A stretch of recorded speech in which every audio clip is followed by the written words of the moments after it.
if a person's last words were actually the first words they say in the afterlife. On her deathbed, my close friend said she thought she was going to another galaxy after her death. She said she had a recurring vision. She was in a classroom with everyone dressed in white in a class about spirituality. And some months after her death, I had a spontaneous out-of-body experience where she guided me to that place, her galaxy. I felt I had actually been to visit my dear friend in her new part of the universe. Was it a dream? Or did I really find her? And how could I go back on my own? I began studying near-death experiences, past life memories, reincarnation. Prevailing science tells us we make these things up. Dr. Michael Newton is a hypnotherapist who spent his life studying patients under deep hypnosis. He claimed with sufficient trance depth, clients could take him to areas of the subconscious that remembered not only past lives, but a life between lives, where they say we all journey after death. 7,000 patients who had never met saying basically the same things under deep hypnosis about the afterlife. I was determined to go on this journey and see if what they were saying could possibly be true.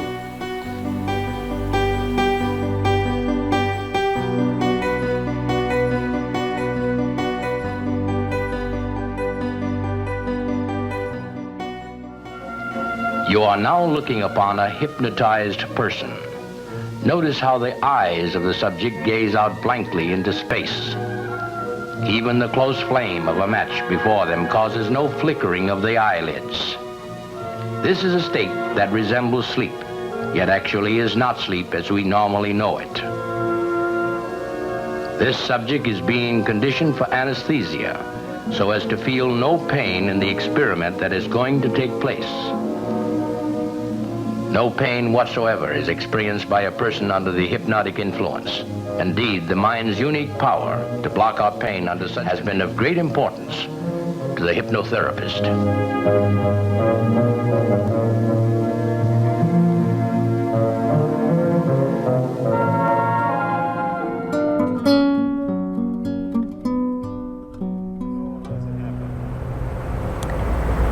A typical life between life regression is at least 4.5 hours long.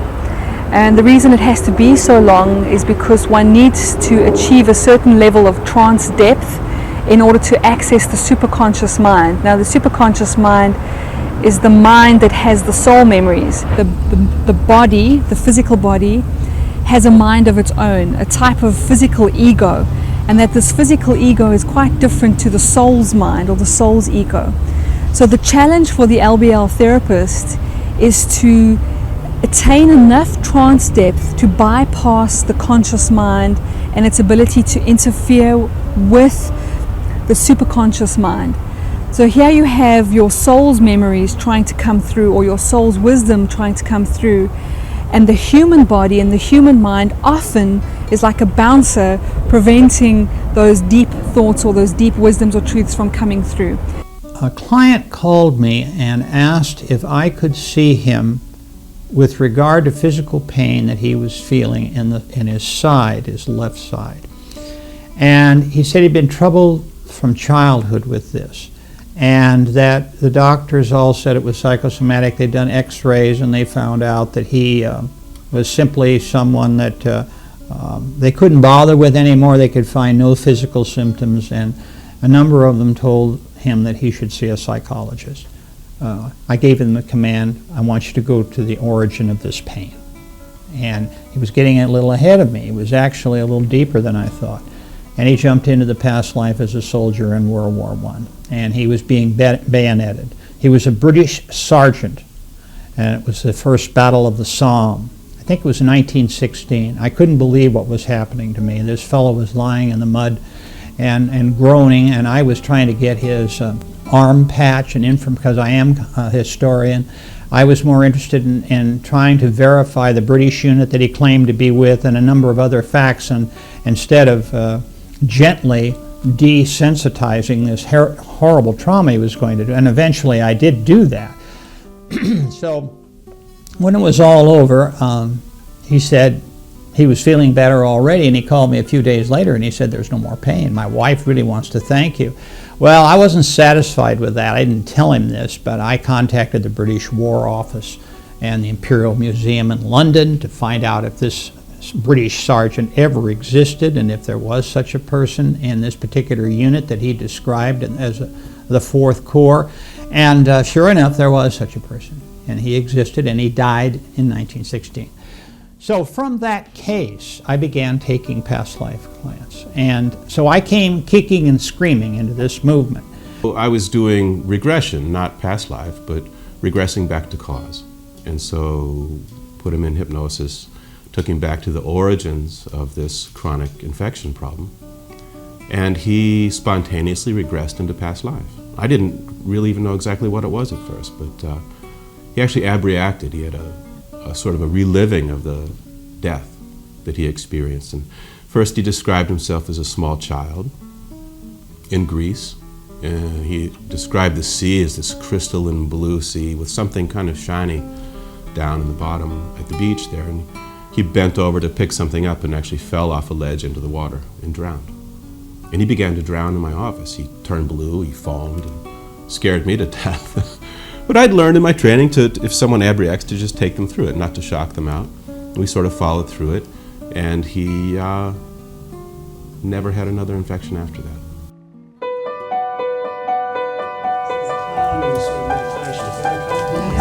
And we're just going to bring some beautiful energy into the room because Nancy's here, she's doing a great job. We've got Michael here in the wizard's chair. We've got Paul just settling the energy here in the middle. And this is really sacred space in the middle here, so I won't be here long. But so can I just get you to go within for a moment? Take a moment just to observe any of the thoughts that are running through your mind.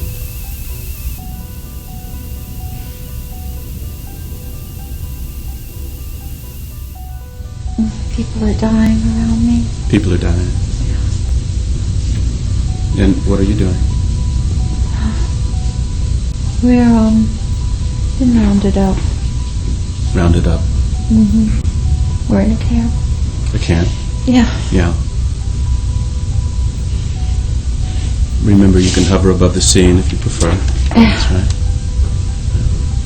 And what's happening? People die because they're hungry. Oh, they're hungry. They're hungry, and some are taken away, and they don't come back, and we don't know what happened to them. There's all kinds of rumors. Rumors are abounding about what's happening. Yes. And you, help me understand where you are and how you appear. Older woman. Older woman. Yes. We have gray hair. Gray hair. Brown hair, but it's gray. I see. And you're rounded up with others? We were, yeah, we were. And we were in this horrible place. Who's rounded you up? Soldiers. Soldiers. Soldiers, officials of the government have rounded us up. Officials. Mm-hmm. Help me understand where this is and what time it is. Somewhere in the 40s. The 40s. Mm-hmm. Yeah. This is very disturbing. So we're all afraid. So we're all afraid, and the sense is that we're clinging on to hope that somehow we will survive this, but there is a sense that we won't survive this. So let's go back a little bit to see how you came to be here.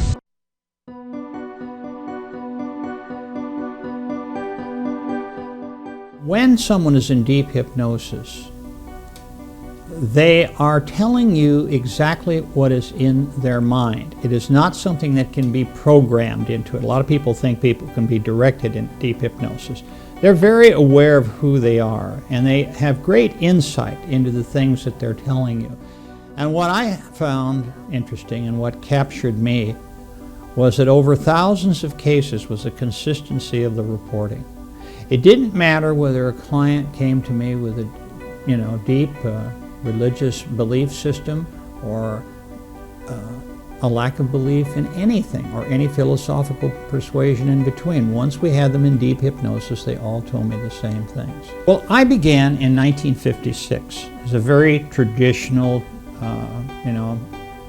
psychotherapist using hypnosis to try to uncover childhood emotional and physical trauma. At that time, in that particular year that I began, was the year of the famous Bridie Murphy case. This was a Colorado housewife who recalled a previous life in Ireland, and it was a sensation. People were very interested in this, and they knew that hypnosis had been used, and I would get calls, well, since you practice hypnosis, may I come to you for past life regression? And in the 50s, I simply told them, no, I'm very traditional. I am not involved with that kind of new age sort of thinking. I was very naive then, really.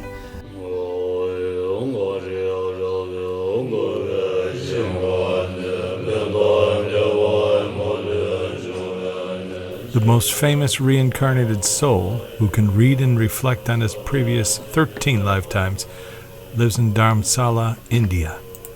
Hindus, Buddhists, Taoists, American Native tribes, Aboriginal tribes of Australia, the Celts and the Cathars, and 25% of Americans believe in some form of reincarnation.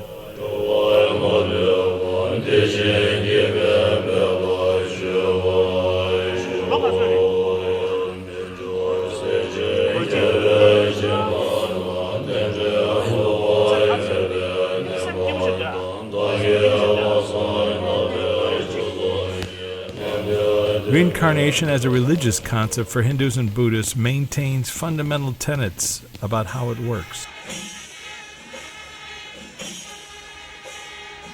The theory is that between lives we are like wisps of smoke that travel from one existence to the next based on karma or acts during our previous lives. Newton's research is contrary to this. According to his 7,000 patients over the course of 30 years, they report we are fully conscious between lives. That we are aware of all of our previous lives, and with the help of our spirit guides and soulmates, we decide on which life will lead together in our next incarnation. They claim we have free will between lives. We choose when and where and even if to return to life on earth. Older, wiser souls may choose a more difficult life in order to help others spiritually.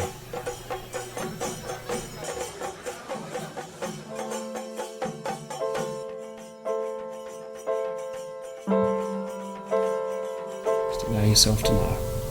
By what name are you known in this place? Hans comes to mind. Hans comes to mind. Okay, Hans, what's happening for you just now? Just allow yourself to let me know, and I want you to feel yourself becoming more comfortable, knowing that you are here with me, and that your lungs are clear and breathing fresh air. Just understand that, Hans, for me. I'm on this ring drifting in this cold water and this huge ship above, but I'm drowning. Okay, Hans, what year is this? I hear 1872. Okay, just allow that to settle. Don't try too hard, just allow it to come. That's it, through until you are at peace. That's it. That's it. That's it. Just feel your consciousness starting to expand and feel the relief as your soul is free.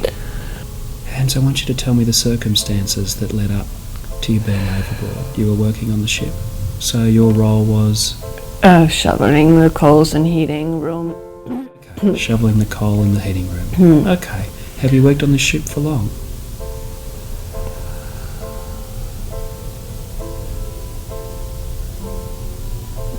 How long does it seem? 12 years. 12 years. And tell me, Hans, how old are you at the time of your passing? Just 35. Just 35. Okay. Hans, I want you to think very carefully for me now and just recall for me the name of your ship. L starts with L. L-A.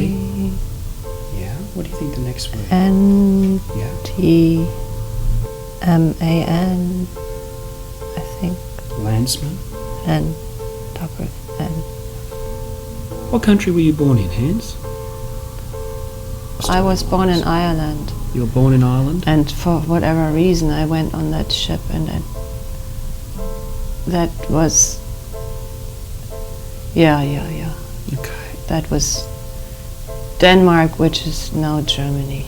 But no, my mom is Irish. She's a little old Irish woman. It's in the middle of the country. Middle of the country? It is Newburgh or something. Newburgh, something like that? Okay. That's all right. Small place. Okay. I love my sheep, Love your sheep? my fields. So great. Okay. So typically it starts with an induction, then a deepening of trance, and then we use this lifetime through current life age regression as a way to warm the person's mind up, making it ready and available to superconscious memory. Then from the current life we go back to the womb, where the person is able to recount and recall the experience of being in the womb as a fetus. And then from the womb we move back into a past life memory, specifically looking for the death scene, because we have found that through the death scene the person's mind is more easily able to open to their soul memories. So the person passes through the death scene, starts to experience themselves as a soul, remembers what it is to be a soul, and then there is usually a sequence of events that are quite similar for most people, although they can be in different orders. Some kind of orientation where they are met by a loving soulmate, a friend in spirit, or their teacher or their guide in spirit. And from then on there is an orientation as well as a debriefing of the life that they have just lived. And then the soul moves into the normal activities of the spirit world. Sometimes this might involve some kind of celebration where they are reunited with their spiritual friends and family. Sometimes there's even a bit of rest. Very often the soul, carrying the baggage of a human experience, needs some kind of healing on the other side to fully acclimatize to its soul consciousness. And so there is usually healing or restoration, and that at some point the soul is taken before its council or its wise elders or teachers, where the soul in a very loving, caring and supportive way is given the opportunity to reflect on the life just lived and on the bigger picture of their many existences, their many lifetimes, where they review the lessons, the themes that are part of their own spiritual journey and their own spiritual unfoldment.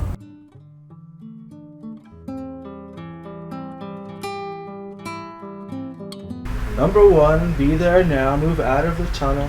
Be there now. Mm-hmm. Here I am. I'm someplace in Europe. Seems like London. And Is it daytime or it's nighttime? daytime, and I have on, you know, that hat, like a black hat, a big black hat and black suit like Snidely Whiplash. And it's like I'm moving along the London streets. I'm slinking around the London streets like a cat. What can I say?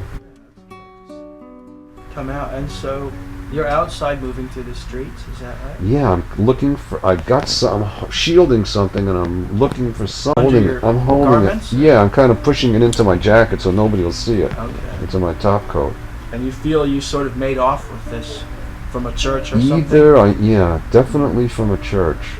Either they gave it to me to deliver to somebody. Name? What do people call you? What's the first letter? Alfred. Alfred. Well, Nervous? Alfred is now he feels confused. He feels, no, wait a minute, I have the document, I don't know where to go with it. Why did they give it to me if I don't know where to deliver it? Interest of mine, it was more clinically oriented. But about 8 years ago, I had a near-death experience. I was at my son's swim meet and was struck by lightning. about 50 million volts through the body.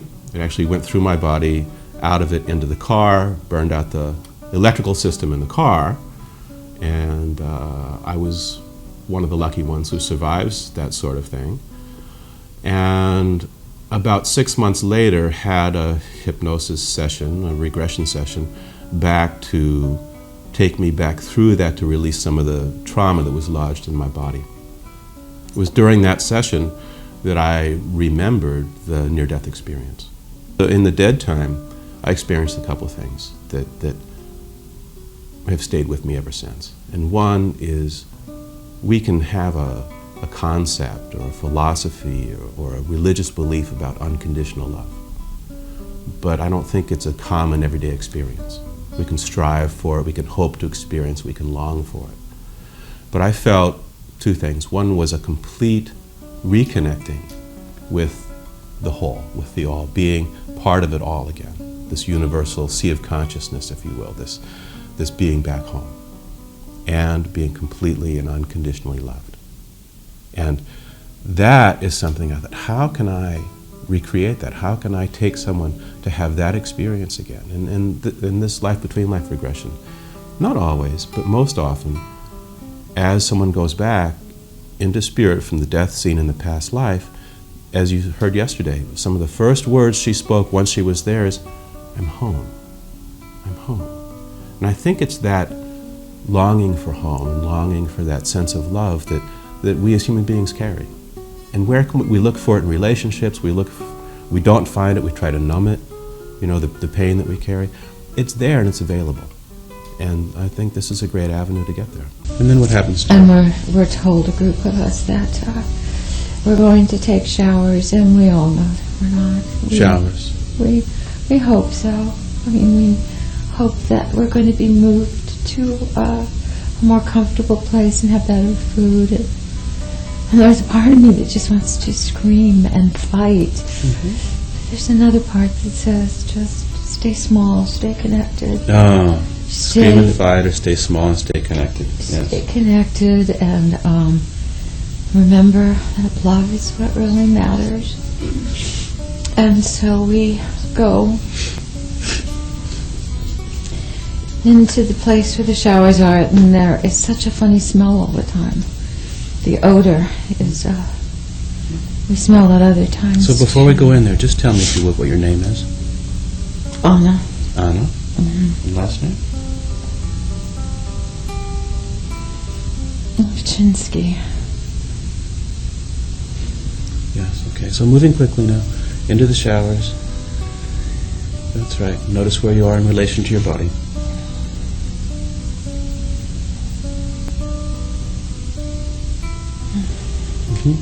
And what happens? It's over pretty quickly. Yes. It's over pretty quickly. Mm-hmm.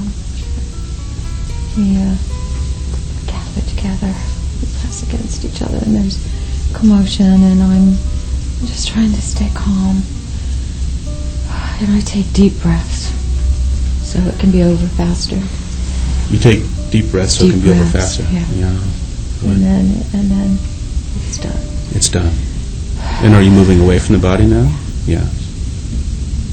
And is there a sense of being pulled away or moving away of your own Pulling power? away. Pulling away. Pulling away. And as you move away, are you looking back towards the body or towards where you're going? I'm looking upwards. Yes. And what do you see? I just see it's dark at first, and then there seems to be lights all around me, and I'm moving very quickly, and it's getting lighter. There are lights all around. And there's lights all around. Yeah. There's very bright lights all around. I'm just moving very, very quickly. Good. Very quickly.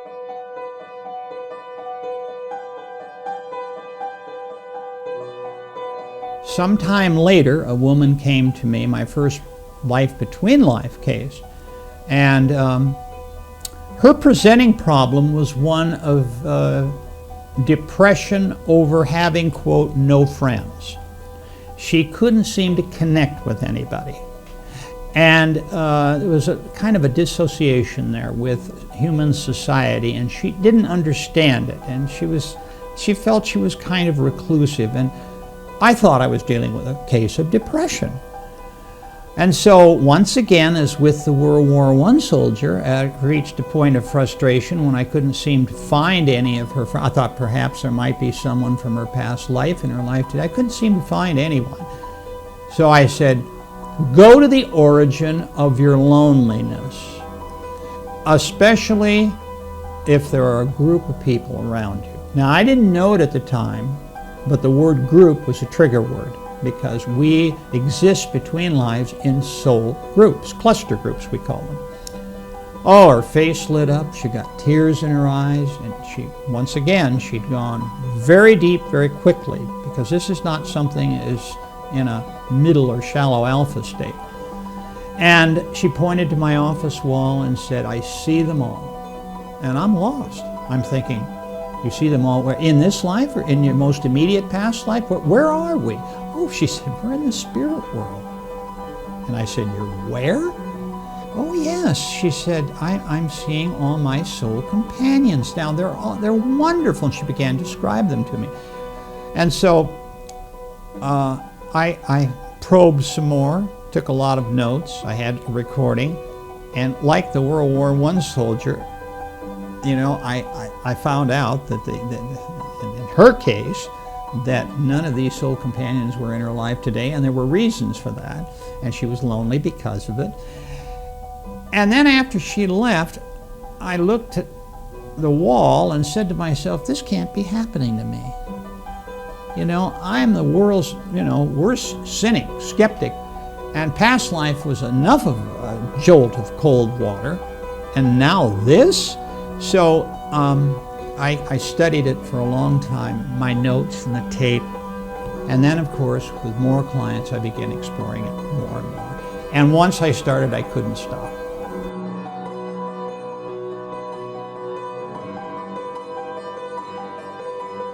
Do this for me now, Alfred. I want to move forward to the very last day of your life as Alfred, the very last day. Mm-hmm. You'll not yet have crossed over, but it will be the last day. So on the count of 3, you'll be there. 1, 2, and 3. Last day. So I've been shot in the chest. shot in the chest. And there are 2 people behind me trying to revive me. Okay. So where are you? You're outside or inside? And I still am wearing the same black suit I had on. So I think I got it before I got the envelope to the French. So right now, as you're dying there, are you inside? No, I'm outside on the street. Okay. I have a white shirt on and the blood is oozing out of my chest. Where are you hit exactly? Do you know? Right in the heart. Right in the heart. Okay. Is this? Do you know? Did you see who shot you? Or was it just No. a shot that came out of nowhere? Yeah, I don't know who did it. Okay. But they were looking for me. Okay. And what about the doc? Is this? Do you know? Did you see who shot you? Or was it just No. a shot that came out of nowhere? Yeah, I don't know who did it. Okay. But they were looking for me. So as you are you laying down? Yeah. Okay. And the life's sort of draining out of you. Yeah. Okay. And what about the document or the precious? The structure of the spirit world, and there's definitely it's not just a few clouds and people playing harps. It's nothing like that. It's a very complex, you could say, society, but one in which there are none of the human limitations. You don't have the human needs. Nobody can hoard the jelly beans or the gold. There isn't anything to hoard. There's no power to hoard. There's not really a hierarchy, although you have very advanced souls and souls that are ranked beginners. Souls don't see that as a hierarchy. The very advanced souls, part of becoming an advanced soul is becoming more and more and more selfless and humble. And they don't see themselves as one bit more important or special than the youngest of souls. They just don't see it that way.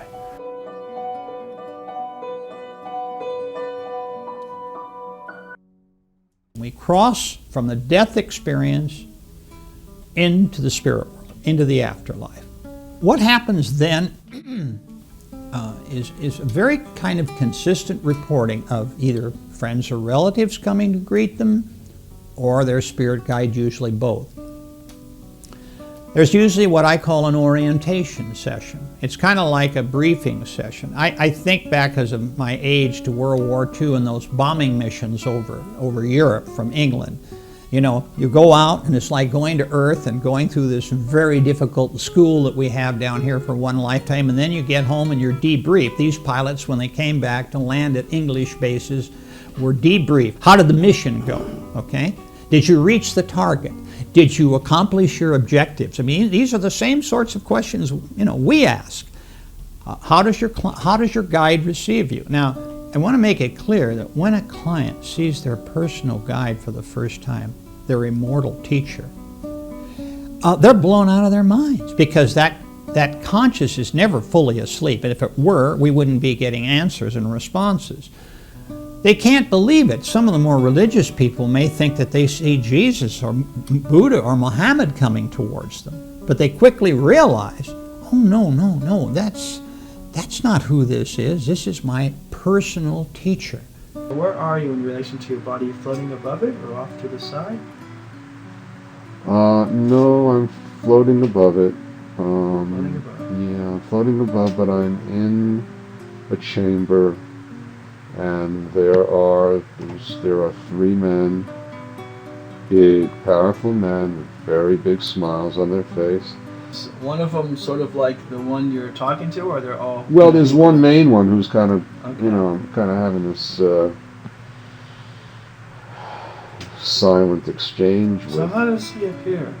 What's he wearing? Big, like Santa Claus, white robe, big white beard, jolly. And what's being communicated to you? What do you hear in your mind? What's he saying to you? You've sacrificed your own self-protection for those of others. We're really happy to have you up here, and we hope you stay. People are fascinated to find out who is in this very private sanctuary of souls that can range anywhere from 3 to 25 souls. The average client has about 15. These are all friends, relatives, you know, spouses, dear friends in this life. Some of them are shocked by who's there, and they have been with them since the beginning. And it's kind of like, you know, we hear of groups that are formed, say, for alcoholics in recovery. You know, there's a certain integrity there that no new patients are added to the group once the group starts. It's that way in the spirit world. We don't have new souls coming in and out all the time. That group stays together. So sometimes it's a real revelation to the people sitting in your chair about just who's in their soul group. And there are other soul groups nearby, affiliated souls, that may play an important part in certain lives. There are reasons for that. We want to explore it. Well, he has taken me by the hand, and he's taken me into this vestibule that has rows of men and women sitting there, and they have on white bishops' hats and robes. And he's just leading me into this vestibule where I'm going to meet, I guess that's my council of elders. Well, can you think of the plaza in front of the Vatican at Christmas? Lit, right? Bright, lit like an atomic blast. Very bright. Very bright, Luminous and so it's bright in the room, and everybody is sitting very straight and magnificent. And he's kind of looking at me and then looking at them, saying, look, look how great this is. Look at all these people you have around you that are going to start to, maybe give you some tender loving care. Now tell me, the person that you mentioned that you were angry at, why are you angry at them? He watched me drowning.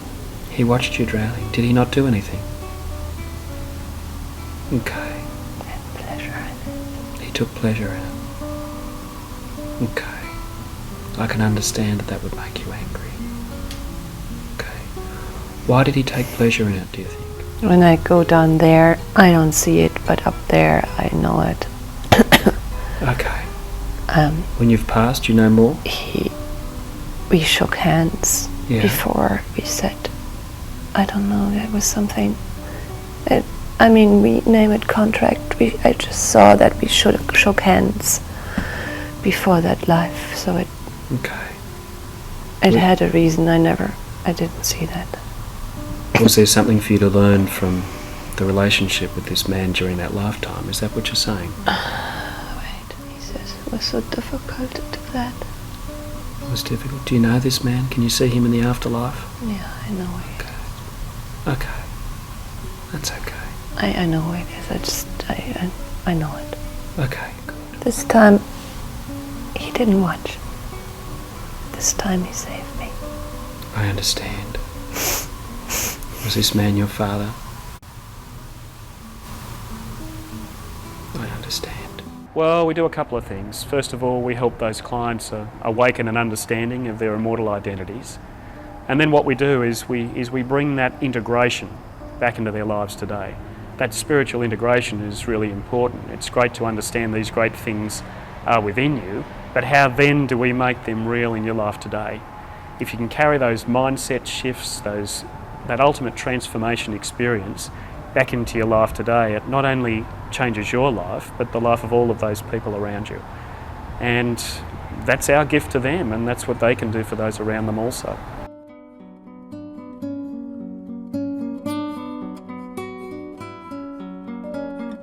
So from there, they typically go in front of a group of wise beings. There's all sorts of names for these beings. Some call them, the elders, or the wisdom makers, or all sorts of wonderful names that they give these wise beings who, in fact, are a step or two above their guides. These are non-incarnating beings, okay? It's about as close to God as we get, incidentally. There is usually a very interesting discourse that goes on. They ask questions, how did you do in your last life? They're very gentle people. What happened for me is my guide met me as soon as I had made my transition. I was Civil War scene. I was in a pile of bodies, not quite dead yet, along with a few others. And finally leaving that body, being met by my guide, and pretty quickly being taken to this sort of domed place that the council, the wise beings were going to review with me. And I remember this feeling that comes primarily from some religious misunderstandings, that as I approached this building, that somehow I was going in to be judged. And one of the sort of greeters, if you will, at the doors to this place came forward and said, there's no place for that here. This is not about being judged. There's no place for guilt or shame. That's not the way for you to enter here. So I was reassured, I think from a Christian upbringing, there was this fear that I was going to be judged. And they just said, that's not what happens here. And then when I went in, it was these, we talk about beings, it's not really people. You say, well, they had robes, but I guess I would describe them as energetic robes and beings. And I just felt love again, unconditional love. And as I stood before them, they don't really, well, in my case, they didn't really talk to me, but what they did was they took me through the experience of a number of lifetimes. So it was a review of past lives, but not even watching a movie or looking at it in a book. They actually put me into those lifetimes so I could re-experience them from a different perspective. And they showed me a number of lifetimes, one in particular they took me through, where I was a slave owner. And I had a group of slaves sort of in a trench where I was whipping them. And unpleasant. They weren't judging me, but I'm reviewing this and watching. It was horrifying to see that I could have that sort of attitude or mentality. This is a soul lesson, something I've carried for some time. They said, you're doing much better with that. The work you're doing is benefiting people. You're much less judgmental, although you still have this tendency. I said, but the problem is you tend to direct that towards yourself now. So I've made progress, but it's still something I carry, and I'm more critical or judgmental of self, right? And then they gave me a really profound experience that I'll never forget. And they took me through the experience again of reconnecting with the whole, being part of the Creator, part of the universe.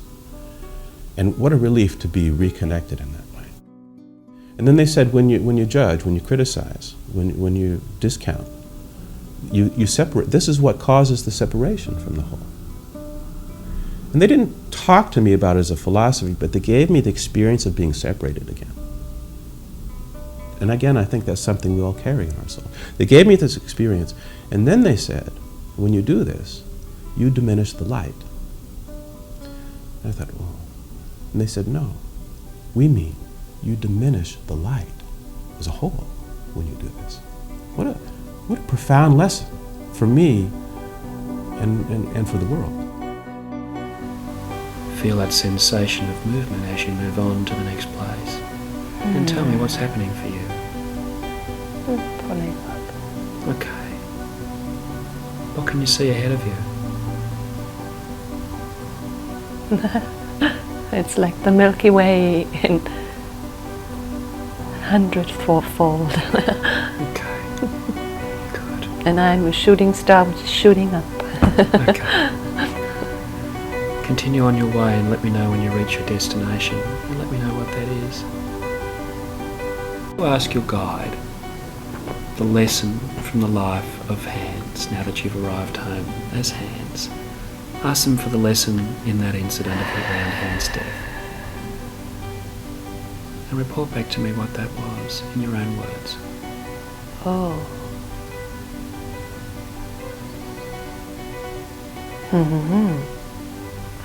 I was backstabbing people. Yeah, we must have had a problem with the ship, and we hardly had any food left, and we had to have portions of food, you know, they gave us. Yeah. And I was not honest. I was stealing from my comrades, and I just cared about myself to stay alive, and others were dying. You have to have all these different experiences because that's what later is contained as a memory in your soul, and then you just simply, when you are placed into your new identity, into your task, and into a higher evolved taking care of all these different beings, then you start to realize subconsciously you have all this memory stored.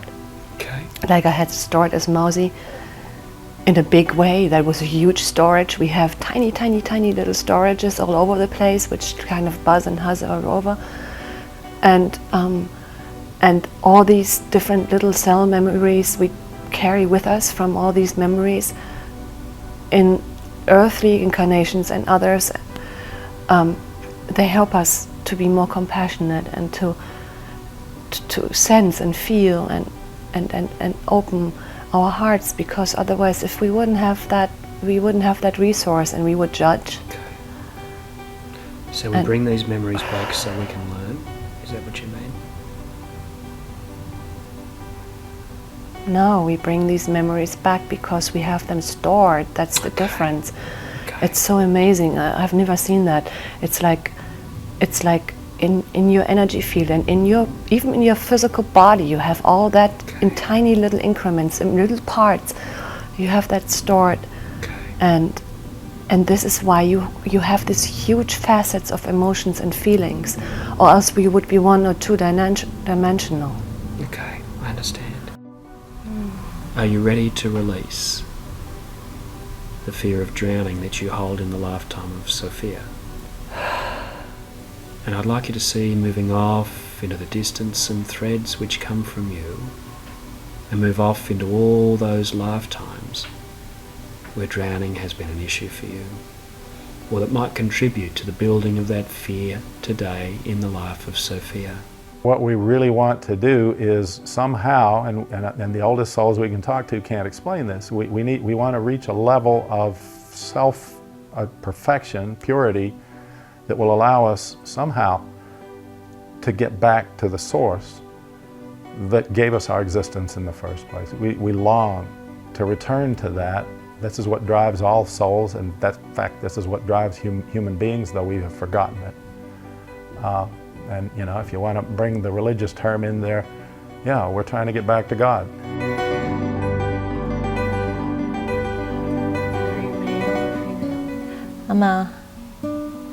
I'm a young female, maybe 20. And how are you dressed? I'm wearing this very tight corset dress, long, little slightly puffy below the waist, but with lots of lace. And what is your companion's name? Blood.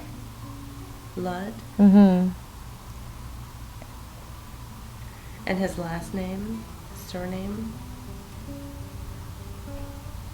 Walensky. And what year is it? 1863. Now, help me understand this, that all of you could collectively show this. All participants collectively showed others about love, greed, hate. Love, others about love, greed, hate. Love, strength, enduring no matter what. Surviving the worst on a deeper level.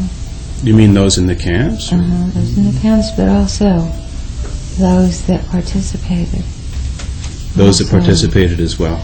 Those who participated also were, it was like there were many polarities being played out, and all were a part of that demonstration. So even the ones we would call the perpetrators had a role in this. Is that right? You know, from this side, From them, from your council. from this side of where I stand,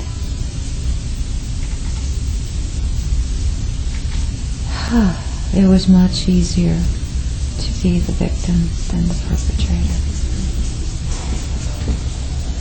And I know that sounds really harsh, Don't judge it. but it was much harder because the pain of a soul, even though everyone agreed, the pain of knowing that you could cause such suffering, tear apart people, was unbearable for many of them. And not standing up. It's about courage. It seems to be a common theme. I mean, what we experienced yesterday in the regression. Here's someone who is in the Holocaust and is a victim. And as tragic and horrible as that is, from that perspective, in spirit, from that expanded state of consciousness, felt compassion for the perpetrators, for the pain that their souls experienced in playing that role. Not to make it right, it is a terrible tragedy, it's horrible.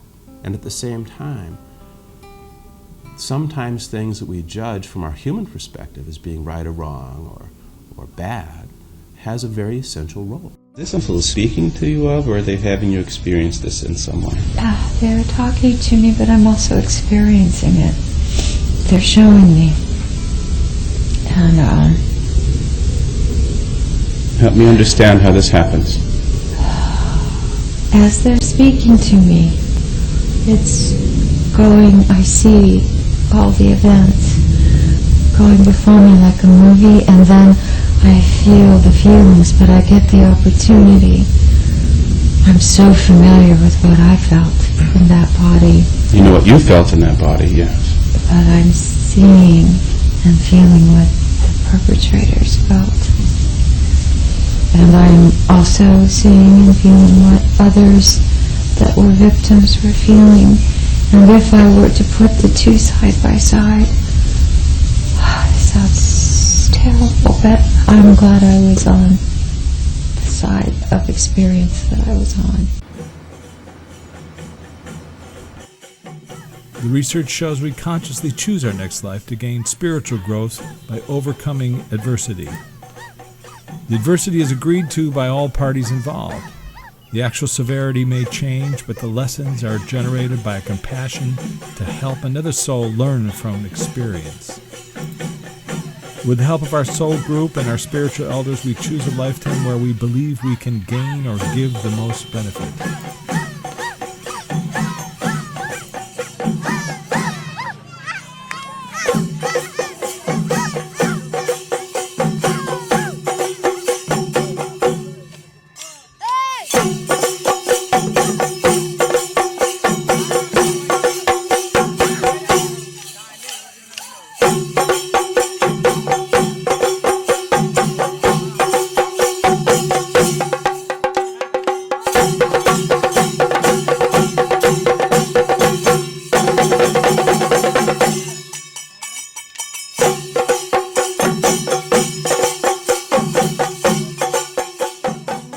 One of the things that surprises people the most about their own memories of being a soul is just how much free will there is. Each soul chooses their own lifetime.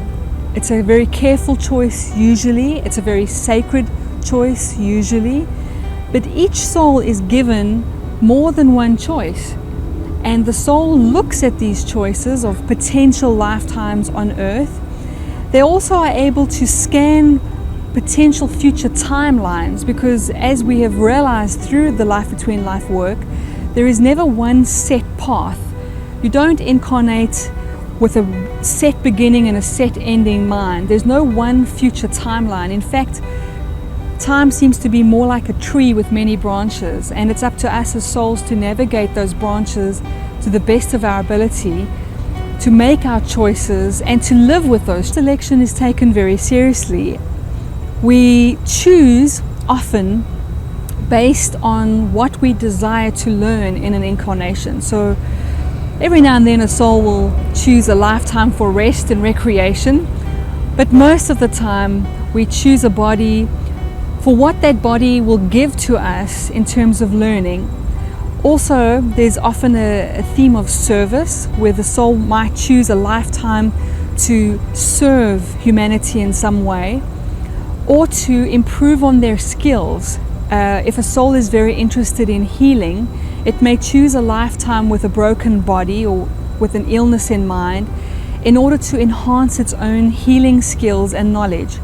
Always wisdom is uppermost in mind. We choose to incarnate, to harvest wisdom from the lifetime, to gain direct experience and knowledge so that we are improved as beings, so that we are expanded as beings, so that we have more wisdom and understanding and compassion.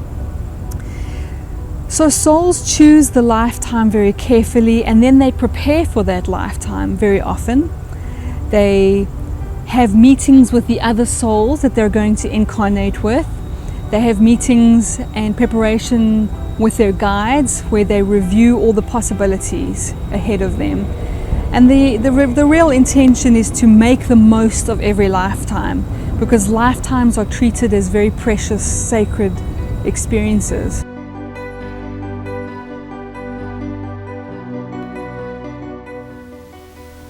I see the purple and blue just streaming through me. Yeah. And the outline of that stream is golden light, and it just streams right through me out of nowhere, right through, and it's just a stream of energy that is washing away, and I'm embracing it like I'm floating upward through that light. It's like a waterfall. It's like an infusion and waterfall. Is my guide. He has a white outline as if he's like a white light cutout. Little round on top as if there's a head with long hair, but I can't see any details. It's just blinding white light. So loving and inviting. He says, you're an emotional soul, you like to worry. But there's nothing to worry about. And it's like as if in the blackness of the cosmos with stars all over the place, there's like a place with green grass on the bench. And there we are sitting down. And I said, what is this place? And he said, this is where we decide what you're going to do next. As if showing me where I could go next. So from left to right there are different sceneries. On the left there is a city. On the right, in the middle there's a mountain scene, a Tibetan mountain, something snowy on top. And there's another nature scene a little to the right of that, and then a lot of snow where I don't want to go there. He says choose your environment first, and then you'll get a task to do what to do there. He says, wait a minute, I'm going to show you something else. Okay. My fiance from my previous life. He comes out in that uniform just so I recognize him. He takes that uniform off and says, I don't need those disguises anymore. Someone can read in a book, oh, reincarnation. And I can think, well, that's an interesting concept or theory. Someone can have a religious belief, I believe in reincarnation, or I don't believe in reincarnation. But if you take someone through one of these sessions and they have the experience that's mind-boggling for them, and they have it's not just something they see, but a visceral experience that they go through on a soul and body level, they come out of there knowing that this is the case. It's far beyond a concept or a belief. That's profound.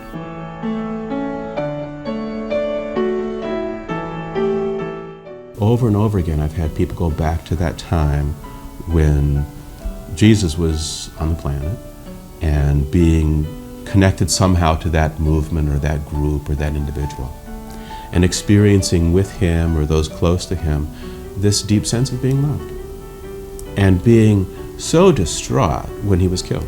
Rocking, falling, melting, relaxing, down, down, down. What part of the world are you in? Jerusalem. And what is the year that you're experiencing within this little I see 18, I don't know. 18? I'm aware of other people and I'm in front of them. Okay. How old are you in this scene? What's the number that pops into your mind? Are 20. You 20? Okay. Is this like the time when Jesus is alive, or is this before or after that? Jesus is alive. Jesus is alive? Okay. You ever seen Jesus talk or preach? I feel mesmerized. I feel I can't believe what I'm seeing. Is the crowd just milling about, or is someone They're talking? listening. They're listening. Okay. About how far away are you from that person who's talking? Like 50 feet? 10 feet. Oh, 10 feet. Okay, so quite close. All right. So how is the crowd responding to him? What's the feeling you get? Quietly. Quiet? Patiently. Okay. Seriously. So where is this in Jerusalem or in a village somewhere else? Or? It still feels like Jerusalem. Okay. So just describe what you're seeing. I do see the face of Jesus. Okay. Tell me about this. What's going on in this scene? He's speaking. Okay. I'm just mesmerized. What is it about him that mesmerizes you so? His purity. His honesty. His heart. His truth. Tell me about his face. Describe it for me. Beautiful. I almost can't breathe. Now imagine that I'm a blind person, and I want you to describe his face for me. What is the shape of the face? Narrow. Narrow. Clean. Mm-hmm. What about the... Soft. Soft. Intense. What about his color or his complexion? Tan. Tan? Is it like olive skin or ruddy skin or dark skin? Tan. Just tan. Okay. So his face is narrow and tan. Tell me about his hair. Simple. Simple? Long, simple. Is it thick or thin? Thin. What color is his hair? Light brown. Light brown. About how long is that? Shoulders. Shoulder length. Is it wavy or is it straight or curly? Wavy. Wavy. Okay. What about his eyes now? Notice those eyes of his. Brown. Brown? Like dark or light or medium brown? Golden. Golden brown. What is he speaking of? Love. That you must love. I just feel his kindness. Yeah? He showed us how to live. How to love. How to love? Okay. To be good. To be kind. To be honest. What happened to him? What do you know about? Died. He died? I couldn't see. I couldn't watch. They beat him and tortured him. And did you know this was happening? I couldn't take it.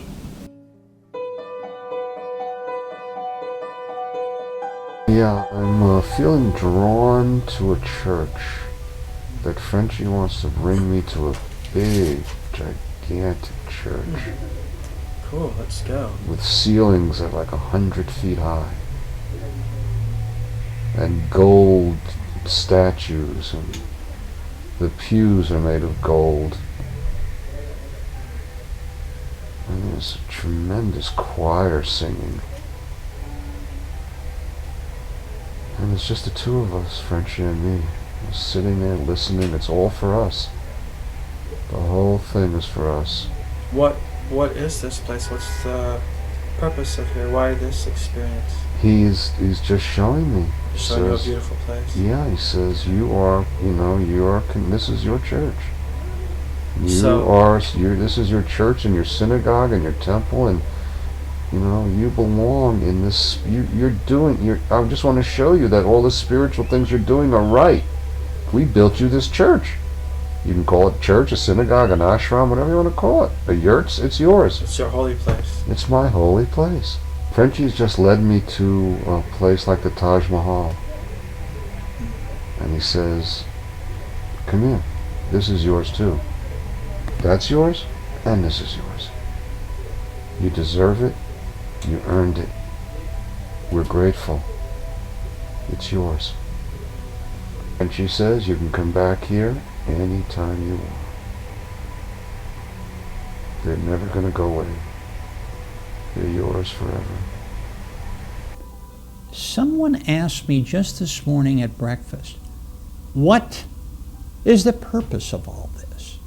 Why? I mean, they understand our purpose for coming to Earth in an Earth school, but why does a creator or group of creators need to bother with creating these imperfect souls who are striving for the perfection that they already have? What's the purpose of that? If you were a creator, if you were a source of this particular universe, why would you need to do this?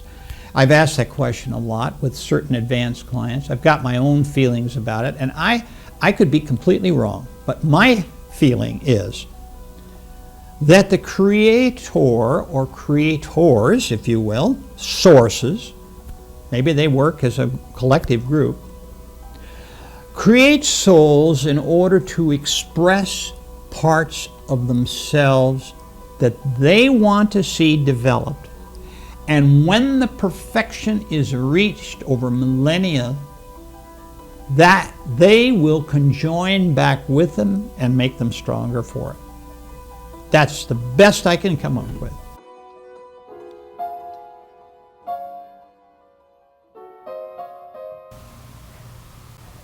This is a big mission to clarify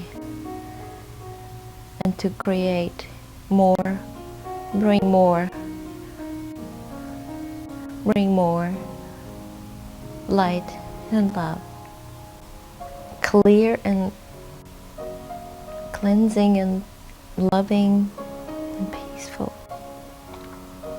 So eventually, when we're all light and know that we're all light, all the other things will go. Sadness and such. Some people can feel the light, some people can see the light. Noticing the light creates more light. You're part of light. And as long as you're acting your natural way, continuing your natural mission, living the life is more helpful than trying to change it or find something else. It's that when I lose my focus and my concentration and I deviate from the light, that's when it becomes difficult. And he's saying that it really doesn't matter in the end what you do. You just have to do what you choose with the light. For me to know that you and I are both of the same essence, it makes it much more difficult for me to cause harm to you, because it's harming me and the whole. Right? This experience I had of diminishing the light and being separated from is much more difficult to repeat, knowing that. And that's a message for the entire planet. How we cause harm to others. You know, it's more difficult to do that, knowing that we are all the same.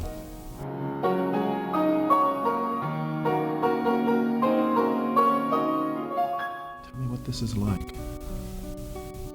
Help me understand this experience. You're moving away.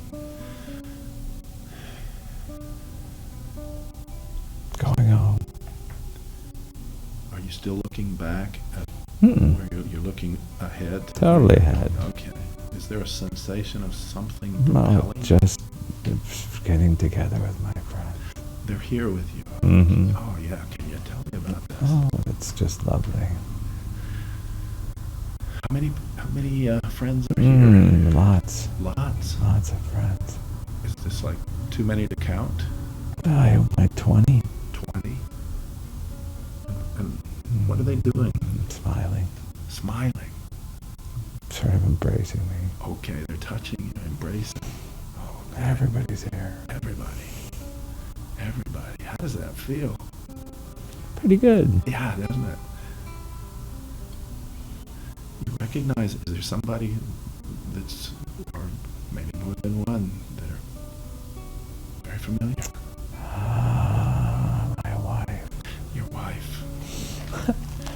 from then, the one who was killed. Yeah. Okay. My son. Your son. There's a great deal of planning that goes on before a lifetime. You go through a great deal of planning with all of your friends and loved ones that are going to get involved with you. You have to really think seriously about what kind of body and brain and what the tendencies of that body are going to be, and the brain that's either very compatible with you or that might challenge you. These are all parameters that we have to consider. And also how much of your energy as a soul you're going to invest. We never put all of it in. Part of us is always at home in the spirit world. All of us. We never, a human body couldn't sustain all of our energy.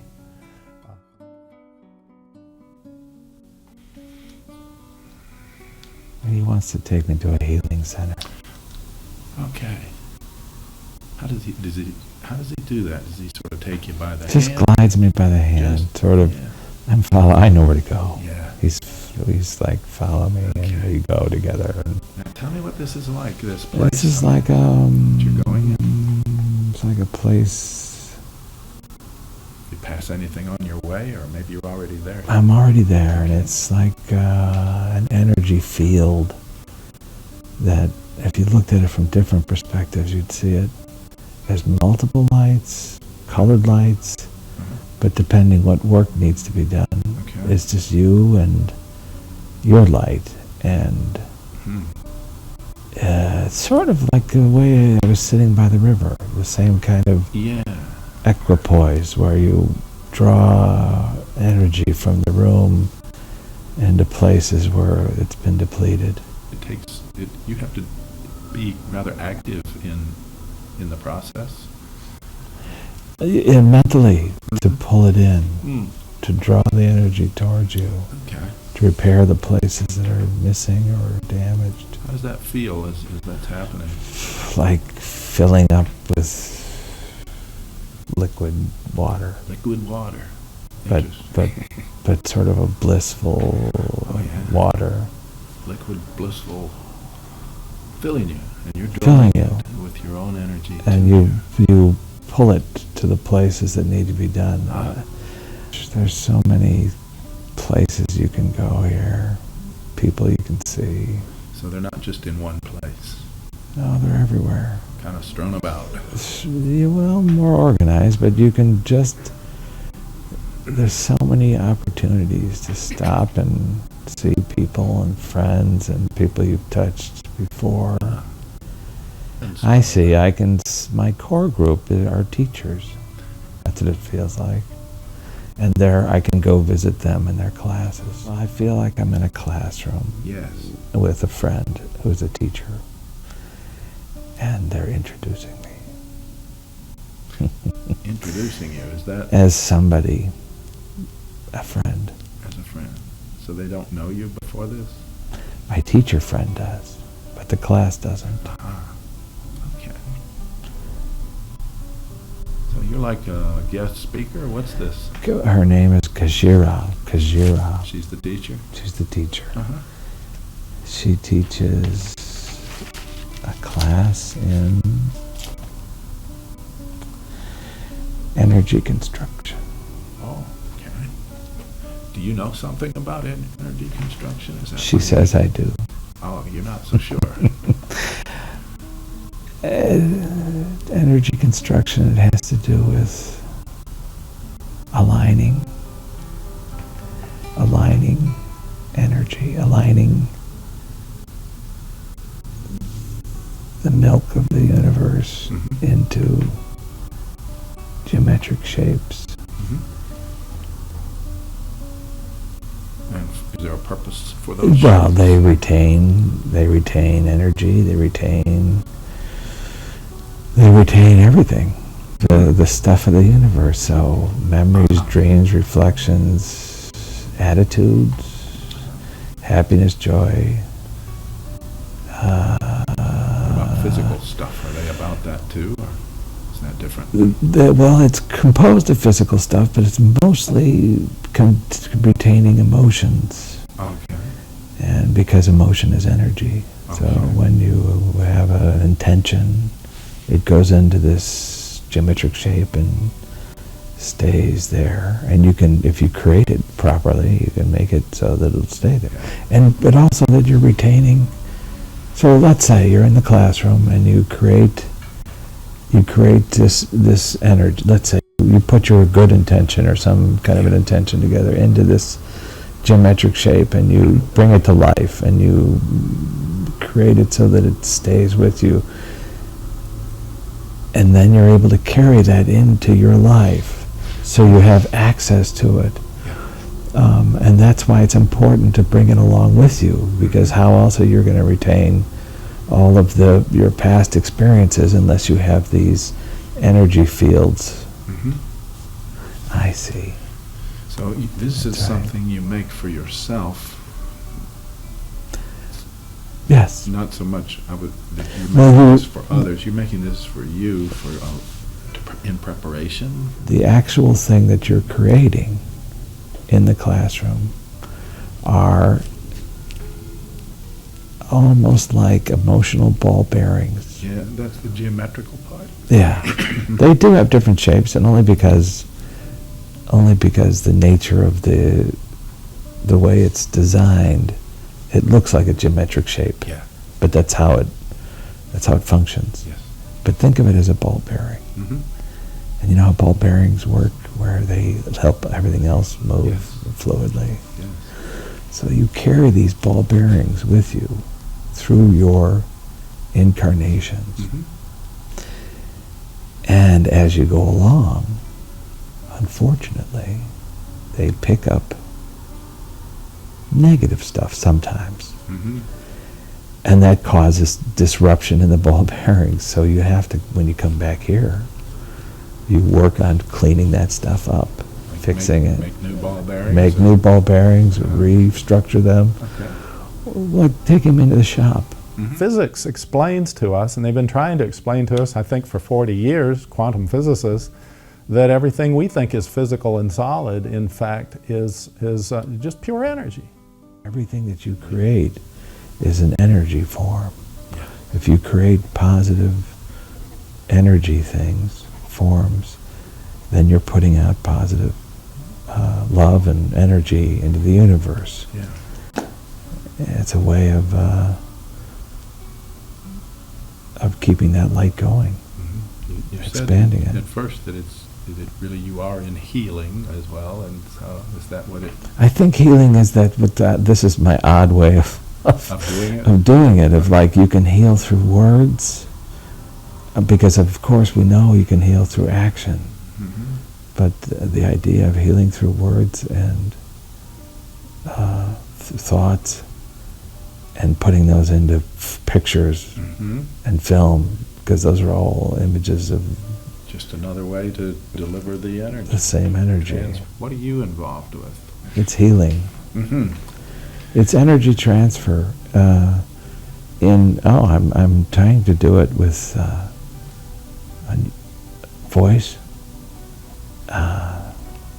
art, music, film.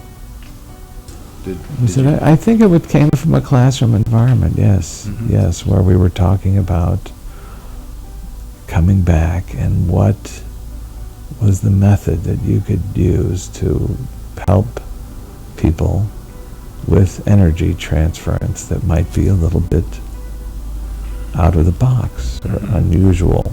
I see, it's sort of like I'm learning or trying to teach how to transfer energy through emotion, through words, through language, through art. Everything that you create is an energy form. If you create positive energy things, forms, then you're putting out positive love and energy into the universe. It's a way of keeping that light going, expanding it. At first that is it really you are in healing as well, and so is that what it? I think healing is that. This is my odd way of doing it. Of like, you can heal through words, because of course we know you can heal through action. But the idea of healing through words and thoughts and putting those into pictures and film, because those are all images of Just another way to deliver the energy. the same energy. Transfer. Wow. End result is out there, and it will work out as I imagined it, and it planned it, and intricately manipulated it. And everyone's on the same ride, and I think it's going to work out just fine. The question could be asked, I suppose, why is it that this information hasn't been available earlier in our history? I think there's a couple of reasons for that. I've thought a lot about it. First of all, we've never been so overpopulated in the history of Earth's societies, and we are like rats in a maze, really. There are so many of us running in so many directions. And secondly, I think it's a pervasive use of drugs, which has even reached our elementary schools. And when someone is taking drugs in order to, quote, escape from reality, which so many tell you that that's how they got started, it shuts down the soul. And maybe the powers that be upstairs have decided it's time to loosen up this amnesic block a little bit that we all have when we come into this world. And we're now able to receive and gain information that perhaps earlier was not really available. I don't know.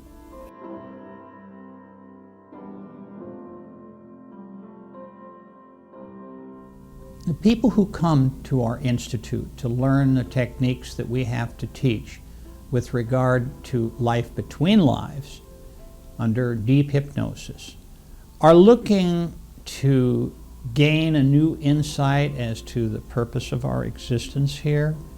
Who am I? Where do I come from? Why am I here? Where am I going? These age-old questions are now being answered, I think, in many ways through the kind of hypnosis that we use to reach into the inner mind. People just want to explore. They want to know who they are, really who they are, and why they're in this world. And you know, everybody in the world wants. There's nobody, I think, on this planet that doesn't want to know that. It keeps coming back to the same thing. It's within. It's not out there in some person or prophet or anyone else. It's here. And what a huge reframe it is for them. After spending a lifetime in relationships saying, how disappointing, what's missing, to being told not by a priest or a minister or a rabbi or a psychic or a reader, but through their own inner experience in one of these sessions, that that energy still is in existence and that they carry it. It's available to them and that they can offer to others. Look, I think traditional belief systems are starting to break down all over the world. I think people are looking for something more. I think they're looking for a greater understanding of themselves, rather perhaps being told by other people what to believe. If you can look at what you have within, I mean, that's got to be the real stuff, because it's your own. And if you can tap into that, if you can have access to that, it's very, very empowering. We all know that the world is picking up pace. If we can have something that's incredibly centering, like awakening an understanding of your immortal identity, I mean, that just seems to be the most centering and focusing part of you could ever have. The more people who discover that beautiful compassion and wisdom that we hold within, that's got to be good for the planet.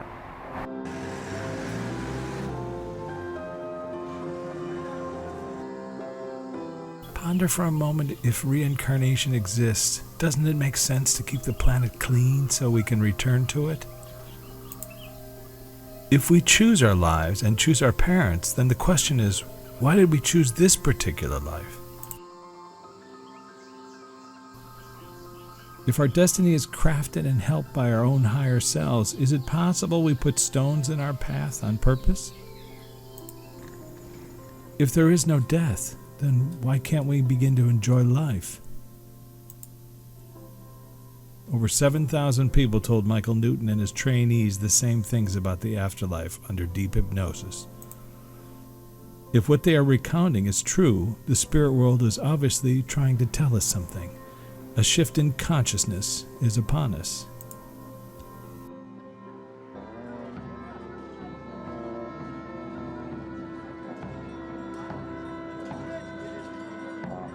If highly realized Tibetan lamas can dictate their next reincarnation, is it possible that we all do the same?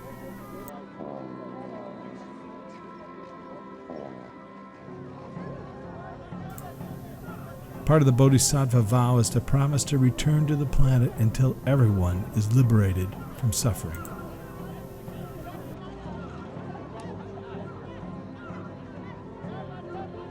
Is it possible it's a vow that we've all taken without our knowing it?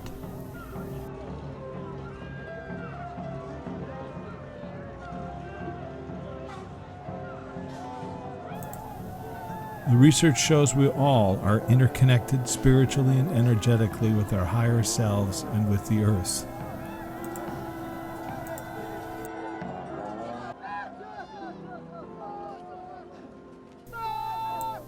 Billions of souls, some being born, never dying, reincarnating where and when we choose.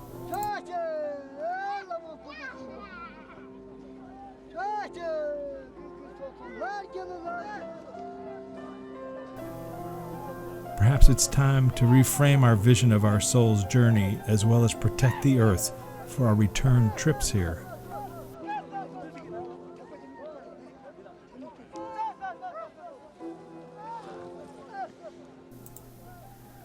See you on the flip side.